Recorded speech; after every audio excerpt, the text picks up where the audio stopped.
I did think that the U.S. really needed to capitalize on the tournament and win gold for the sake of the NHL. And the NHL did have USA and Canada in the gold medal game. It went into overtime. It resulted, of course, was a U.S. Overtime gold medal winning goal. This has to be exactly what the NHL is looking for to enhance the exposure of the game. Uh, do you think that they're going to capitalize on this specifically? Because I thought, I mean, 1980, there didn't really seem to be any movement, even though the New York Islanders won, what was it, 4 cups in a row? 96, they won the World Cup of Hockey.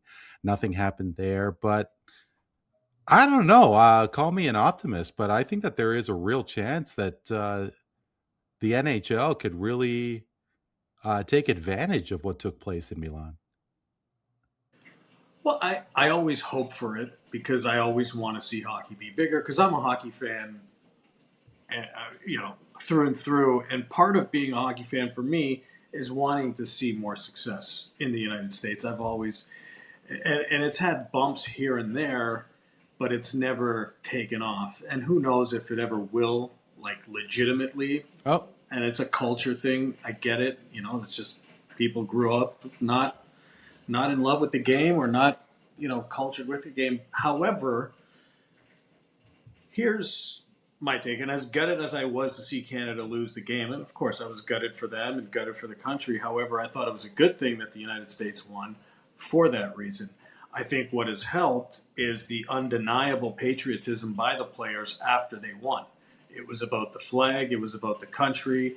And I think this time, the times that we're in right now, Kevin, you're American. I don't know if you could speak. You could speak on it. I don't want to put. But it just feels like there's not a lot of patriotism anymore, and it almost feels like it's a bad thing to be patriotic, whether it be in the U.S. or even here in Canada. We talked about it on our last episode. Is that for some reason this part of the world we have to hate ourselves for some reason, and these guys just came in and blew it up. I mean, Jack Hughes' post game interview was epic because not once did he talk about himself and the goal he scored. He just kept saying how proud he was to be American. He kept talking about Hellebuck's performance, which was Dominic Hasek-like, circa 1998, no question about it. And I think that hit a core within the U.S. population. I'm not saying everybody, but it just felt like it was a good thing. And the Johnny Boudreau thing. I mean, subsequently, Jack Hughes ended up on Pat McAfee. He, he was on Saturday Night Live with Quinn and one of the U.S. lady hockey players. I think it was yeah, Keller. that acting though was brutal. Was I it? got to tell No, you. it doesn't They're matter. running off a That's fine. No, it doesn't teleprompter. matter. They're all good. I know Matthew Kachuk appeared on the Megyn Kelly show about a week after, and he hit it out of the ballpark with his personality. They didn't let the scrutiny of going to the White House or going to the State of the Union address get to them. They stayed on course, and I think people fell in love with that. So hopefully it takes a little. It is a little bump. I don't have confidence because I think we've seen this before. However, I think some of the guys definitely resonated with the population, and we'll see how it goes. I mean, Kevin, you're there, you're around, you have friends, you talk to people. I don't know what the outcome was after that win for you. It was great. Every hockey friend that I've spoke to, every sports fan even my sports friends that don't watch hockey, they tuned in to watch most of this tournament because I was hyping it up and dude, you got to watch USA and Canada play because both of them are going to be great. They're going to probably one of them's going to probably win it all. And I'm like, dude, you got to get up on Sunday. And all right, man. And they watched them dude, I might get into hockey now because that was actually insane. So and that's great. That's what you love to hear. For people that don't normally watch the sport, And like you alluded to, Tony, I thought it was a great thing, like, the patriotism and like how the Johnny Gaudreau thing, and, all the players, like, showing up for all these, like, media outlets. It grows the game of hockey, and that's exactly what you want. Like, especially if you're not a casual hockey fan, and or if you're a veteran hockey watcher, like you and Randy. I think it's a great way to grow the game, and it's like you said, it's exactly what the NHL wants. And I'm sure there's going to be plenty more iterations of the Four Nations Faceoff. They might expand it to maybe 5 or 6. You never know. And then I think, like I said earlier, both the USA and Canada are going to be getting more players the next Olympics around to be even better. Like, Canada's probably going to have Matthew Schaefer and Connor Bedard on their Olympic roster added. And like USA, like a couple of guys got snubbed. David Robertson wasn't there. Adam Fox wasn't there. Imagine if those guys were added, like how bolstered, like, USA would become, and even Canada included. So yeah, absolutely. Like the pulse and vibe here, like watching it, like in the US, I thought was outstanding, especially after the outcome of the way it did. And I think the game of hockey is in good hands going forward. That's for sure. Mm.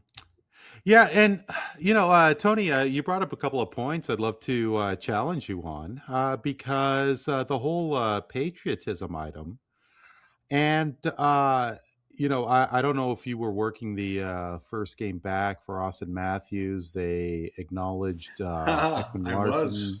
You were, and there was some Yeah. boos for Auston Matthews, but really more and than truly, some. There was more than okay. some.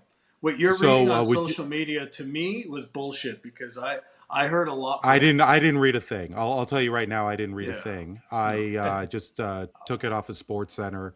I don't go on Twitter and all that sort of thing. Listening So it to could you listening, could you listening to it live. hang tight, Okay, hang go on. tight. Go on. Sorry. No, yeah. Was there more boos than cheers for Auston Matthews? That was my question for you. Yes. There was. Like, Okay.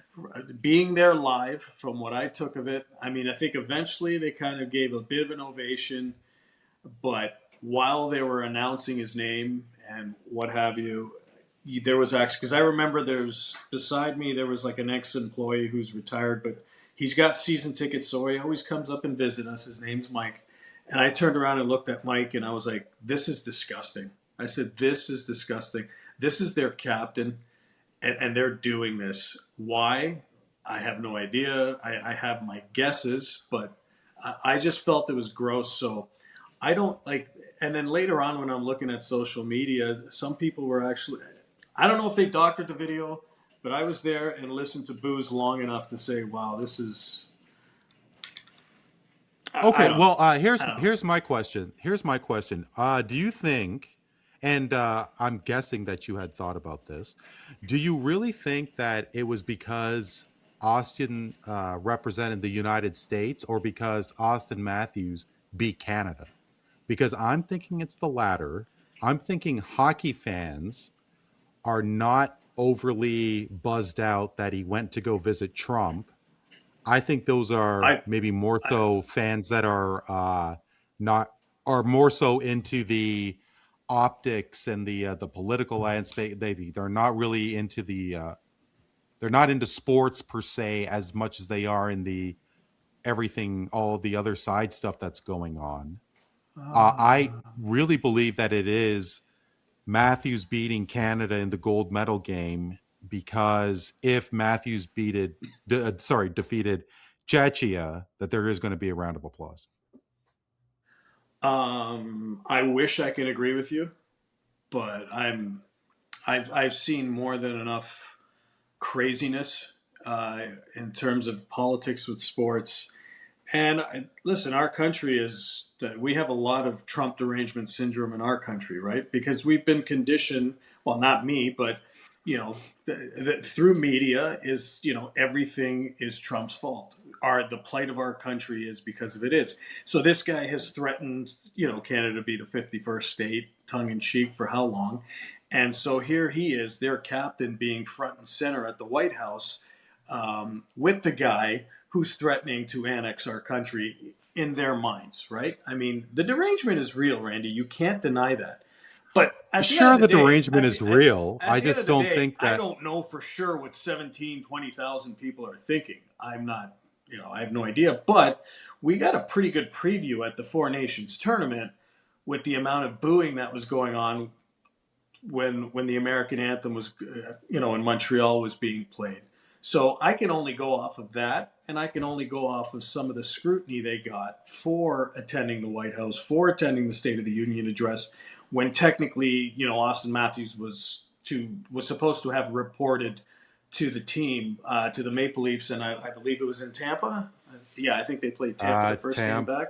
Tampa or Miami. So that's my opinion. What you're saying probably has some truth to it as well. But had they beat Czechia and he went to the White House still and he went to the State of the Union still, I think there probably would have been the same result. Just my opinion. Of course. And this is all about opinion. Understanding the landscape and where we are, unfortunately, how political everything is now, I don't doubt it for a second. But I think the loudest voices are the people who are the least educated. I mean, for all those people who think,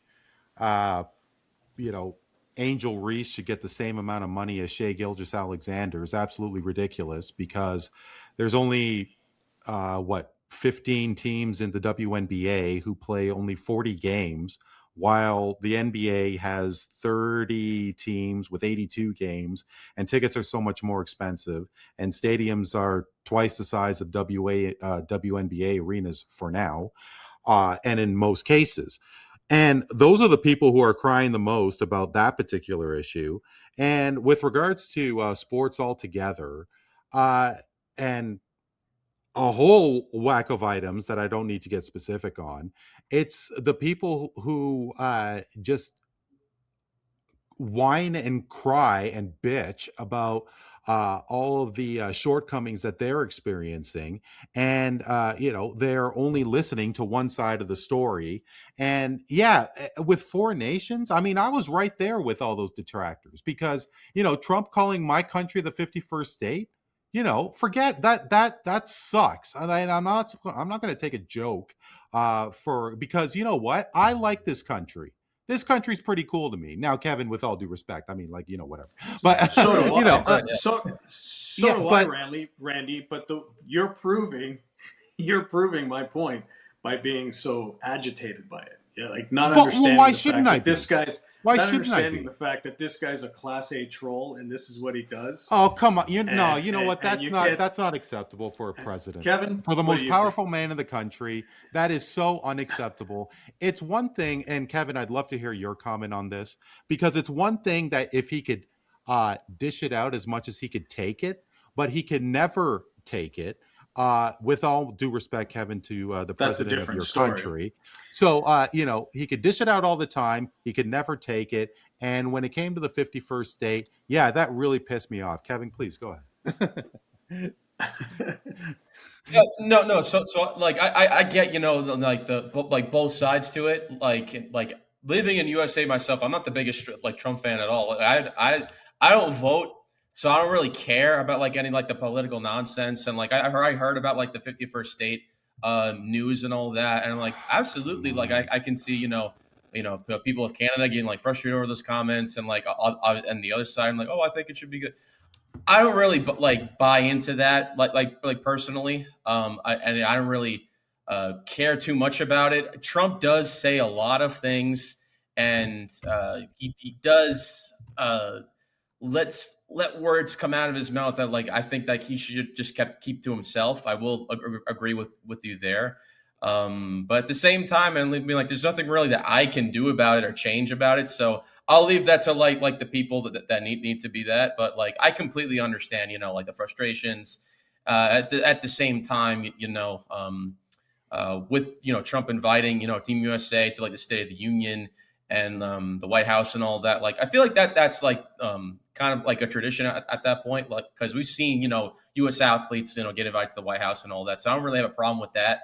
And to go back on the earlier point about why the fans booed Auston Matthews the way that they did, my take on it is, and I think you're absolutely right, Randy. I think it's people who just complain and whine and cry about all stuff like that. I think that's ultimately what it is. I think there's mad that like I feel like you know what it is. I feel like because he plays for a Canadian team like the Toronto Maple Leafs, and then he won with Team USA and beat Canada. I feel like maybe Canadian fans feel like oh, he betrayed Canada by beating us. He should have let Canada win so that and then we will like respect him. Like I don't like that sentiment one bit. I think Tony's absolutely right. I think it's wrong to boo Auston Matthews, even though like he's on the other side and like your country didn't win. Have some decorum, have some respect, man. I believe me, if Canada won, I would have been like, good for Connor McDavid, good for Nathan McKinnon, good for Macklin Absolutely. Celebrini. Like that's cool, Absolutely. Like I don't get that whole sentiment about like that. So I understand both sides. Well, not to intentionally have the last word on this. If you guys do have an additional comment, please by all means. But I think that uh, with regards to like the emotion and the beauty of the Gaudreau kids celebrating on the ice and the Gaudreau family, and I think Canadian hockey fans really recognize what the Gaudreaus have been through since that unfortunate car accident, and we're really happy for USA for winning gold. Uh, because of Johnny Gaudreau, number one. And number two, I really don't believe hockey fans are Canadian hockey fans, Leaf fans especially, are against Auston Matthews because he's an American. And quite frankly, when Kash Patel was getting loaded, I can't remember who he was. Was he partying with the American team? Where, uh, like, I think it was incredible. I thought it was awesome. Like, I distinctly remember, Tony. I'm doubting that you may remember this, but Stephen Harper, Kevin, was the former prime minister of our country, and he was clearly a Toronto Maple Leaf fan, but he did not want to admit it. Was even at a Leaf game, was cheering like no end when the Leafs scored. I think he was at a playoff game, but he didn't have that transparency because the Leafs are so vilified anywhere else other than the Southern Ontario. But anyway, like I and for somebody who's on the left, I loved seeing Kash Patel getting loaded after USA's win. Now, with all the American media and especially, the left, the leading media who's criticizing Kash Patel, well, surprise, surprise, because if it was a Democrat politician, they're going to say it's no big deal, and everybody on the right is going to say that he or she should be ashamed of themselves. That's how it goes. But yeah, anyway, like I don't know if you guys have any additional comment on that, but we could certainly proceed. I mean, I think especially now, the pain of losing the gold medal has subsided, and I think Leaf fans, especially, I think they've gotten over the betrayal, quote unquote, which is so far from the truth, that Auston Matthews did at the Olympics. Let me add something quickly to that too, Please. just to give a benefit of the doubt, because it's probably not all Trump. I think there was a next level effort that Auston Matthews was perceived to have given during the Olympics that I think some Leaf fans would like to see come playoff time from him. Like there was some scuffles he got into after the whistle that people pointed out on social media and showed video of, and kind of like, my goodness, he never does this for us in the playoffs. So there was some of that too. To be fair, I'm not saying it was all because he because of the Trump derangement syndrome. There is some of that too. Just there was the feeling that he was giving a little bit more, I guess, for lack of a better term. Either way, you pay money, you can do what you want, boo what you want. I just thought it was a little too much. Yeah. Well, and if the booing was more than the cheers, then yeah, that wasn't right. No, I do agree with that.